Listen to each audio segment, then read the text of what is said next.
Everyone, welcome back to my another blog. তো কালকে এসেছিলাম হচ্ছে ব্যাঙ্গালোর থেকে আগরতলাতে, আর বাড়ি যাইনি, মামার বাড়িতে চলে এসেছি কারণ আমার একটা কাজ ছিল। তো যাই হোক, কাজটা সেরে আমি সন্ধ্যার সময় আমি আর মামু দুজনে চলে গিয়েছিলাম হচ্ছে জগন্নাথ মন্দিরে, কারণ ওই মন্দিরে গিয়েছে, ওই মন্দিরে আমার খুব ভালো লাগে। তো অনেক দিন হয়ে গেছে, যাই হোক যেহেতু আগরতলায় এসেছি, ঠিক আছে মামু আর আমি দুজনে মিলে গেলাম। আর যেহেতু দামোদর মাস চলছিল তার জন্য খুব সুন্দর কীর্তন হচ্ছিল। দামোদর মাসে তো পুরো মাস জুড়েই কীর্তন হয়। তারপর এখানে অনেকক্ষণ ধরে আমরা কীর্তন দেখলাম।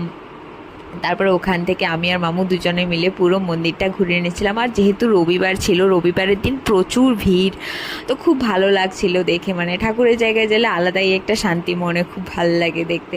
তারপর এখানে দেখো এই পুকুরটাতে না খুব ছোটো ছোটো মাছ দেখা যাচ্ছিলো, কিন্তু মানে যেহেতু রাতের বেলা তার জন্য আমি ভালোভাবে তোমাদেরকে দেখাতে পারিনি। তারপর এখান থেকে ঠাকুর প্রসাদ টসাদ নিয়ে চলে এলাম বাইরের দিকটায়। আর বাইরের দিকটা যতটুকু পেরেছি তোমাদের জন্য ক্যাপচার করেছি। আর আমার তো ভীষণ ভালো লেগেছে এই জায়গাটা। তোমরা কে কে এই জায়গাটাতে মানে আসতে পছন্দ করো সেটাও বলবো। তো আসার সময় কাকুর সাথে দেখা করতে গিয়েছিলাম, বললাম যে কাকু কেমন আছে কি না। আর কাকু দেখো ভাঙা চশমা পরে লিখে নিচ্ছে।